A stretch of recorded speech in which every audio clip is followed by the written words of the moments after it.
تعارف و مسائل۔ قرآنی قوانین کا عجیب و غریب انقلابی اسلوب۔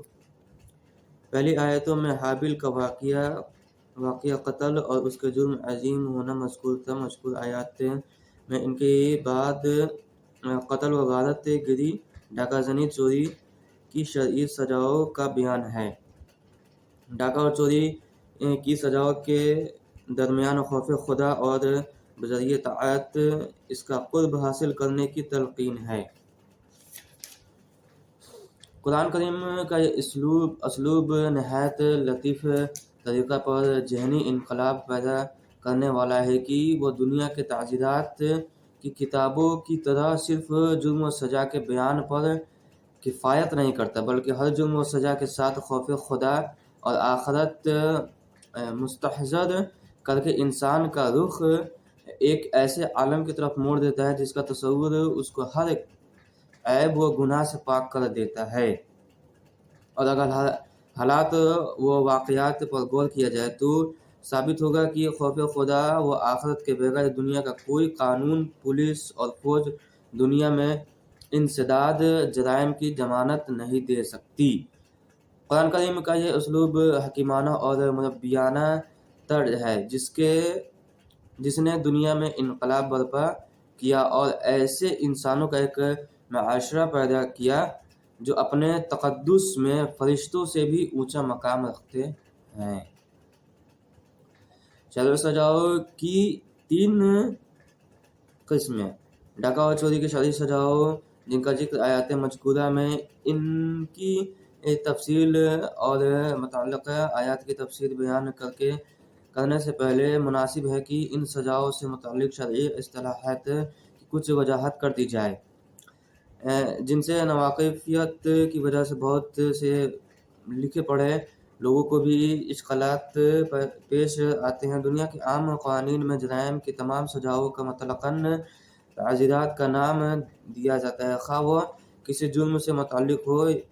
تعزیرات ہند، تعزیرات پاکستان وغیرہ کے ناموں سے جو کتابیں شائع ہو رہی ہیں وہ ہر قسم کے جرائم اور ہر طرح کی سزاؤں پر مشتمل ہیں، لیکن شریعت اسلام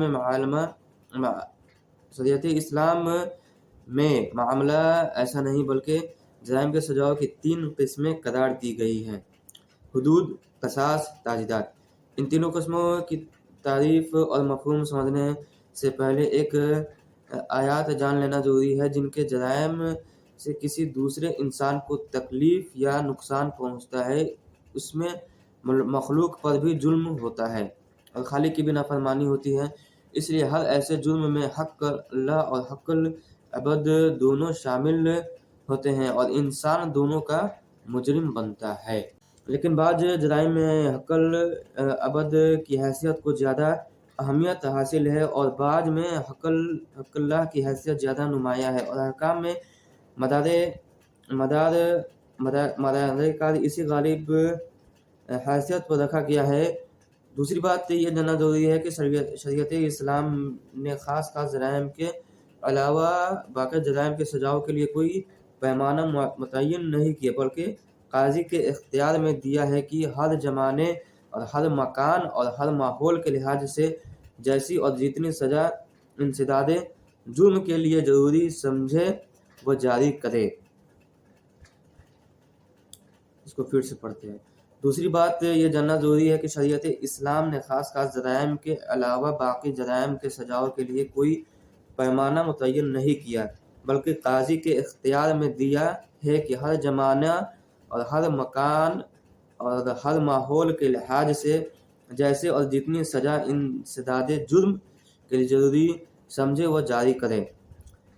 یہ بھی جائز ہے کہ ہر جگہ ہر زمانے کی اسلامی حکومت شرعی قواعد کے لحاظ رکھتے ہوئے قاضیوں کے اختیارات پر کوئی پابندی لگاوے اور جرائم کے سزاؤں کا کوئی خاص پیمانہ دے کر اس کا پابند کر دے، جیسے قرون متحدہ میں ایسا ہوتا رہا ہے، اور اس وقت تمام ممالک میں تقریباً یہی صورت رائج ہے۔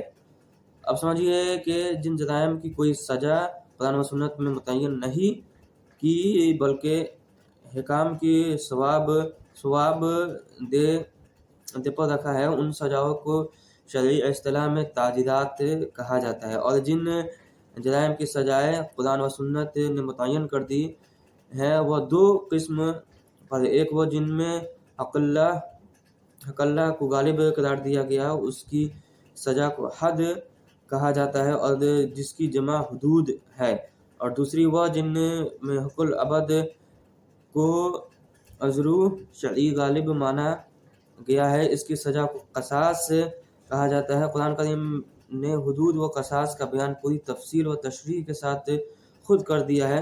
باقی تعزیری جرائم کی تفصیلات کو بیان رسول اللہ صلی اللہ علیہ وسلم اور حکام وقت کے ثواب دے پر چھوڑ دیا ہے۔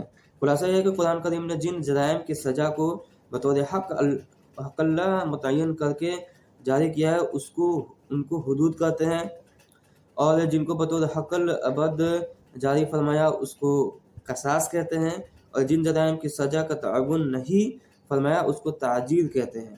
سزا کی ان تینوں قسموں کے احکام بہت سی چیزوں میں مختلف ہیں، جو لوگوں کے اپنے عرف عام کی بنا پر ہر جرم کی سزا کو تعزیر کہتے ہیں، اور شرعی اصطلاحات کے فرق پر نظر نہیں کرتے۔ ان کو شرعی احکام میں بکثرت مغالطے پیش آتے ہیں۔